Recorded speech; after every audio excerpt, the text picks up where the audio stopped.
Hello and welcome to this video. I will be giving you my top 14 for Chefsache ESC. A disclaimer. Israel shouldn't be allowed to participate at the Eurovision Song Contest 2025. The shortest and simplest reason being that I find the actions of the Israeli government to be abhorrent and their broadcaster isn't a separate entity. My reasons in their entirety, however, are numerous and too detailed for a disclaimer like this, but videos closely aligning with my point of view are listed in the description. I encourage you to watch those videos and do something. Further resources are added as and when they become relevant. I'll stop addressing this when it no longer needs to be addressed. I did watch the semi-final last night and broadly I'm disappointed, but probably mostly only because Stefan Raab has been hyping it up so much. I'm also disappointed because of the format of how almost every other national final you can watch without issues online on the official website, and for this I had to really struggle despite living in Germany to be able to watch it, so I don't appreciate that, quite frankly. Even Italy, even Sanremo, they usually have everything on Rai geo-blocked, but for Festival di Sanremo they unlock it because they know people are interested in it. So I don't understand why Germany didn't do that.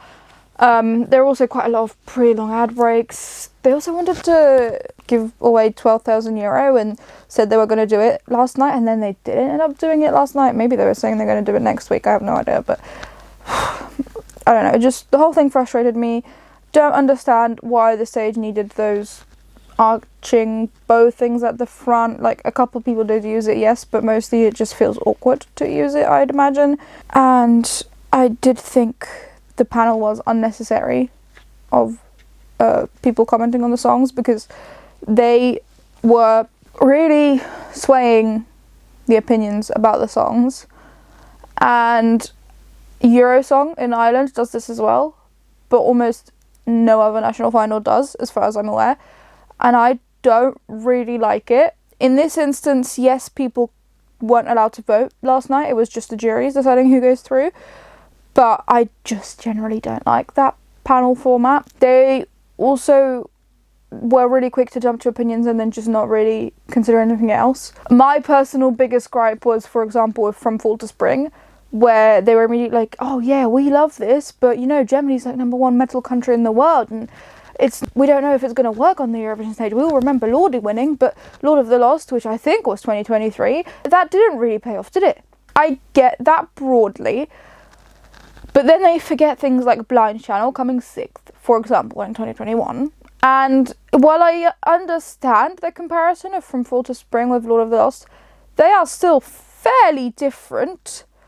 And Germany is not #1 metal country in the world. Maybe by some statistics, but to me, it's definitely Finland. I'd probably also put Estonia, probably Iceland, above Germany as well.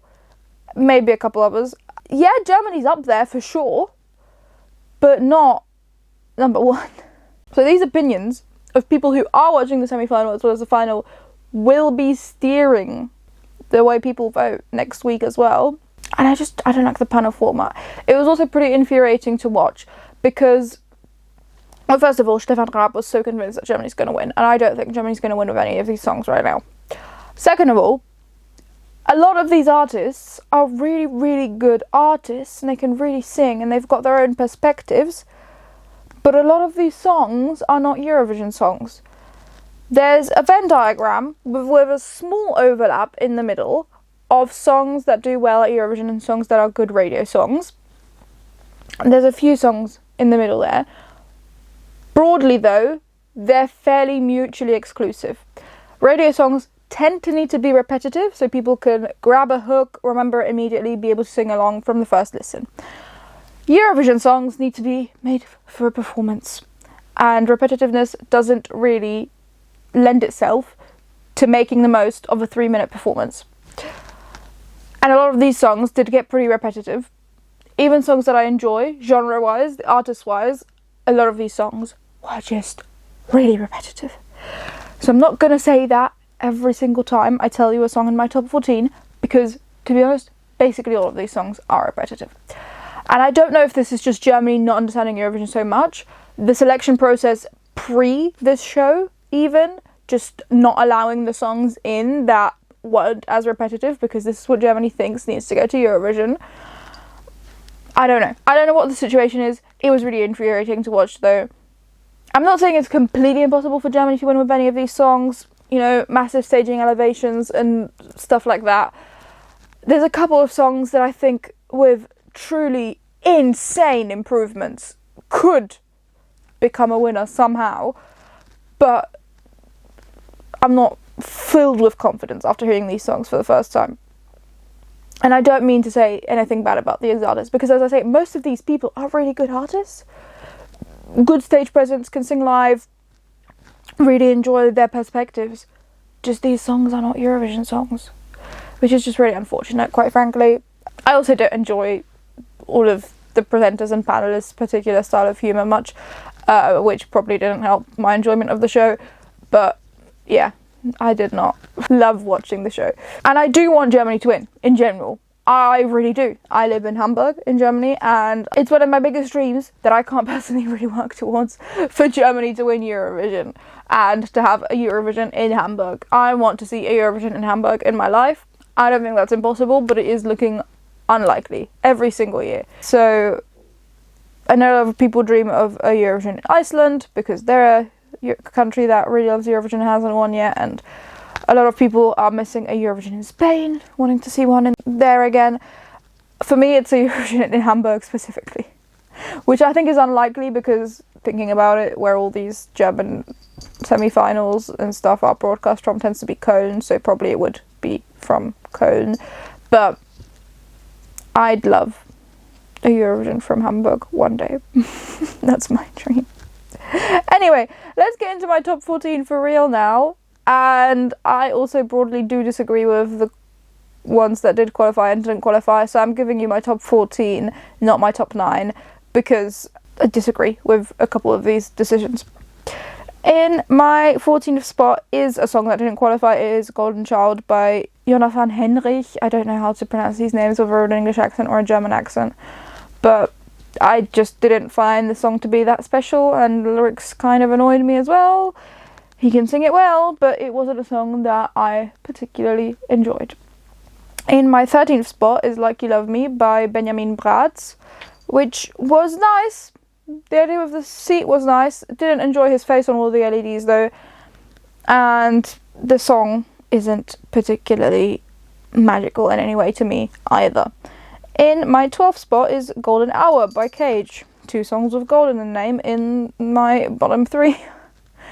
It was nice. It was really nice, and I know Cage was ill, but I didn't find it that special. It was just a nice song to give one listen to, and I have forgotten how it goes already. In my 11th spot is Nothing Can Stop Love by Moss Kenner. I was confused what the German selection process was. There were 2 people, well, 2 groups, I guess, who were speaking broadly, mostly English and not really German. Don't know what the selection process was based on, and everyone on the panel did seem to struggle with speaking English and stuff, so I don't know what the situation was like for that, but that was also interesting. The song was nice, just, once again, only nice to me, not special in any other way beyond that, so unfortunately it's in my 11th space. In my 10th space is This Bliss by Leonora, and I really liked her voice. Her voice is cool, but the song is just pretty forgettable to me as well. I remember it slightly better than the other ones, but it isn't a Eurovision 2020 song, and I don't think it would do well, even with a massive staging elevation, so I didn't really enjoy it. In my 9th spot is I'm Still Here by Cosby, which I appreciate has a very, very personal message, and it was lovely to hear about that, and for her to be able to sing about that on this national stage, obviously. But the song didn't pack quite the punch that I expected it to, and maybe that's just because the look didn't quite match the vibe of the song, I don't know. Also, rock bands are allowed to have more ballady songs, obviously. I appreciate their cohesiveness in the outfits, and the ending of the song I did enjoy, but it took a while to get to that point where I really did enjoy the song, unfortunately. In my 8th spot is Weg von dir by Jal. I'm not really sure how to pronounce the name. I don't remember from yesterday. I appreciate that there was a song in German here, and that's about everything that I appreciate about the song. There were some interesting lyrics, unusual lyrics, not just completely basic ones that you hear in every single song. Something about unfreezing me or something like that. So that was at least interesting. But the song, I've forgotten how it goes really, and I don't really feel the need to listen to it again, unfortunately. In my 7th spot is Empress by Julika, which I do think she has maybe the most potential in terms of a solo artist stage presence out of this national final. She definitely really can control the stage, and the song is fine, a little bit in the direction of Queen of the Kings, but it didn't blow me away in any way. I really thought it had a promising start, and then it just once again didn't get to an elevated level. Good for a radio song. Eurovision songs need to build. They need to keep you interested. You need to be able to hear that you're at the end of the song, and I didn't really get that from this song, unfortunately. So it's just another case of Germany seemingly not getting Eurovision, and it's frustrating, but I did enjoy the song. And a lot of these artists, as I say, I really enjoy as artists, Julika being one of them, like her voice and her perspective, but the song isn't quite a Eurovision song. In my 6th spot is If Jesus Saw What We Did Last Night by Cloudy June, who is not in the final, which surprised me. That was just, strange. She was one of the fan favourites for sure, maybe because she does a lot of social media content, I don't know, but I thought the song was pretty good, pretty rocky. Unfortunately has religious elements to the lyrics, so that always knocks a song down some points for me. I am very sorry, I just can never get past it. It's a mostly irrational pet peeve of mine, so I can't really say anything too good about songs with religious lyrics. They always fall down a few spaces in my rankings, and if it had different lyrics I probably would have it quite a bit further up. This is just something that I have to deal with, and you have to deal with because of that as well. But I did quite enjoy the song, and Cloudy June as well.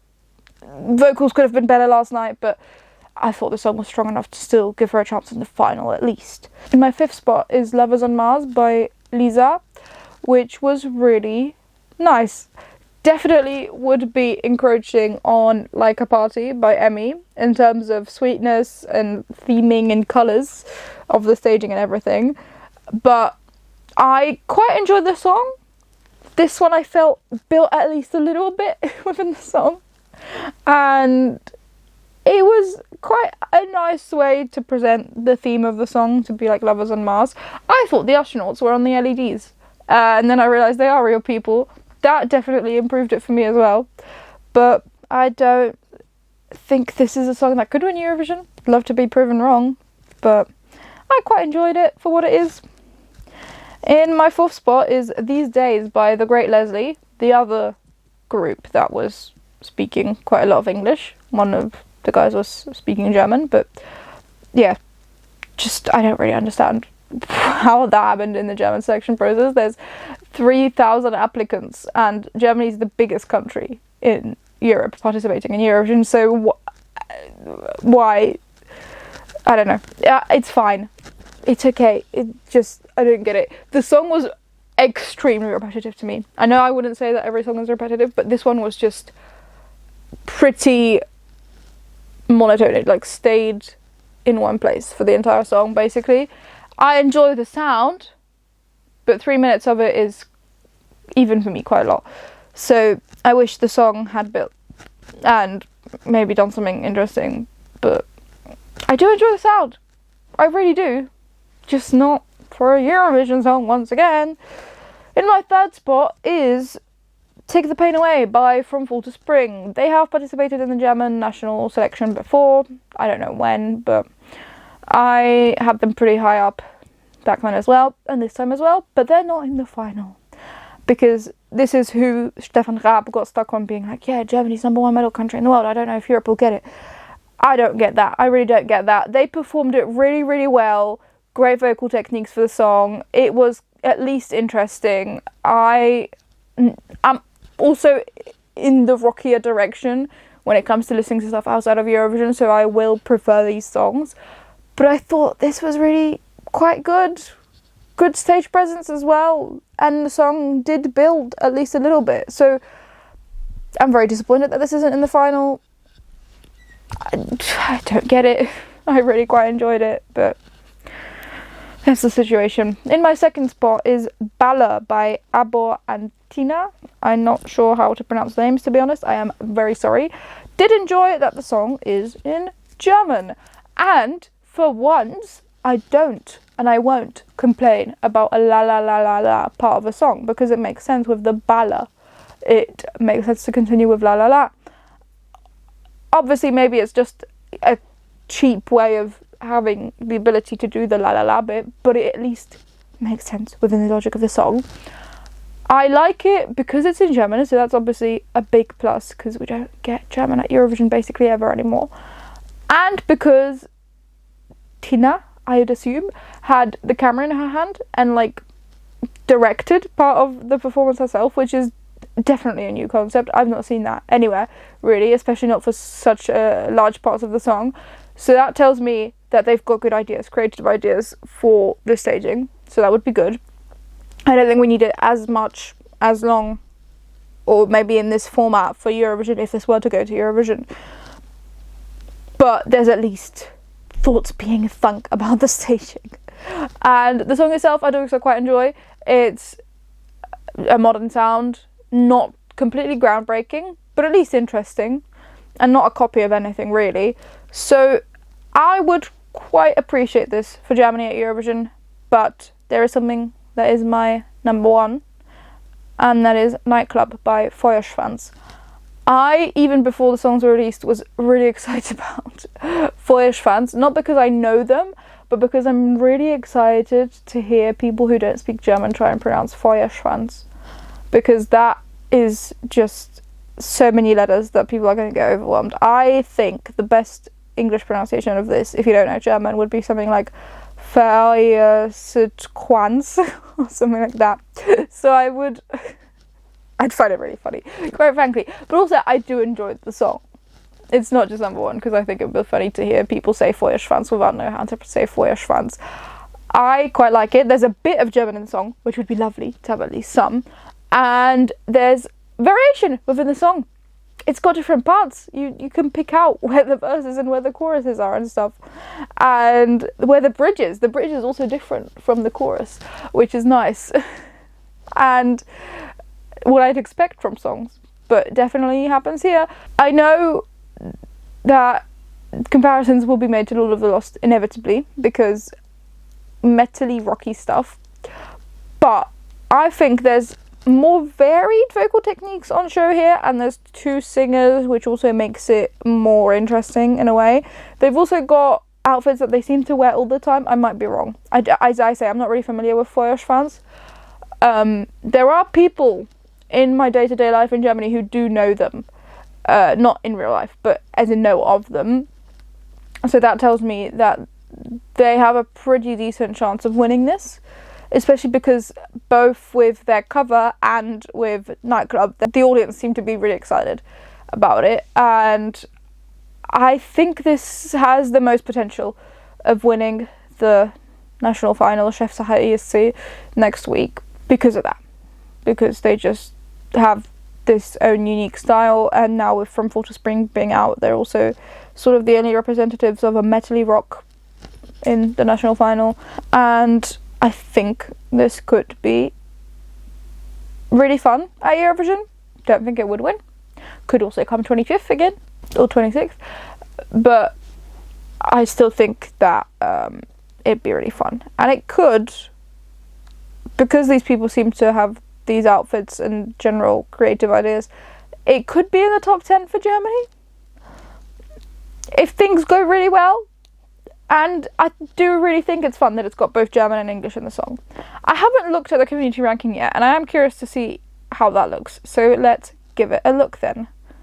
Ooh, not really what I expected. Okay, In 14th spot we've got Jaln, in 13th Benjamin Bratz, in 12th Leonora, in 11th The Great Leslie, in 10th Jonathan Henrich, in 9th Cage, in 8th Moskenna, in 7th From Fall to Spring, in 6th Julika, in 5th Feuerschwanz. I did think they'd be number 1, but this is all Eurovision fans, not just the German ones. In 4th Claudie June, in 3rd Lisa, that's also higher up than I thought it'd be, 2nd Cosby, and 1st Abor und Tina. That is interesting. I would like to see an entirely German song at Eurovision for Germany at some point, so I wouldn't be mad with Balla. I am intrigued that Feuerschwanz is only 5th, because it does seem like Germans are absolutely, completely in love with this. A lot of people are also very upset that From Fall to Spring didn't make the final. Quite a few people are also upset about Claudie June not making the final, but maybe I'm just in a bubble where Feuerschwanz is really loved, I don't know. But I would be very happy with either of my top 2 going to Eurovision for Germany, that being Balla or Nightclub. I also think Nightclub is a fairly fun pun. It's fairly obvious, but it's also, it's a pun. I like puns, so I'll take it. And we haven't had these direct costumey songs at Eurovision in quite a while.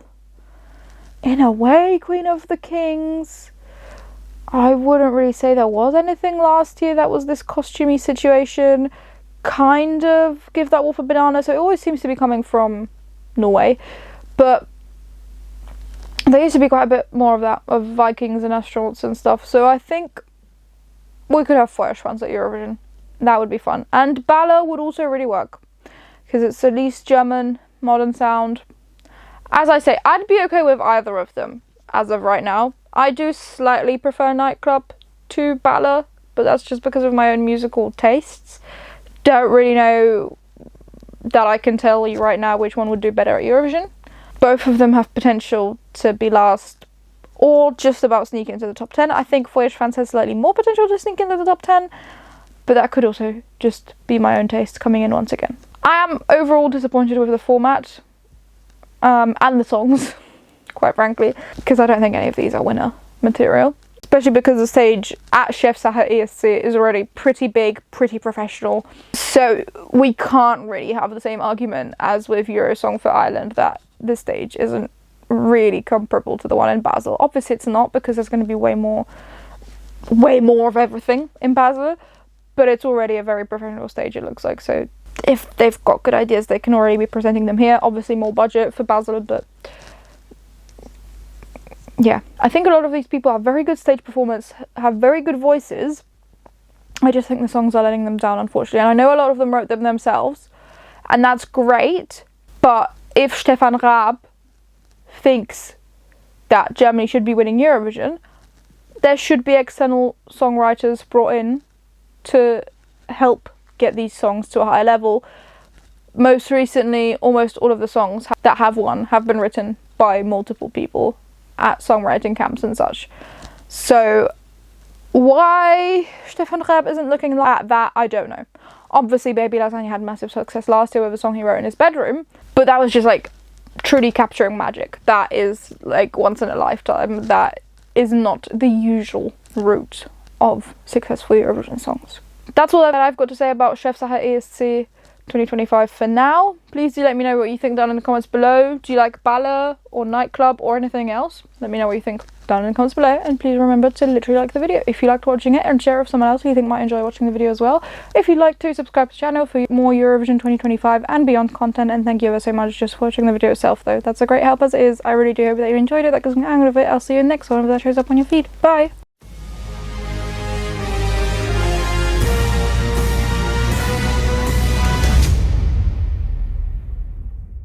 At Chefsache ESC is already, I think a lot of these people have good stage performers. I think a lot of these people have very good stage performance,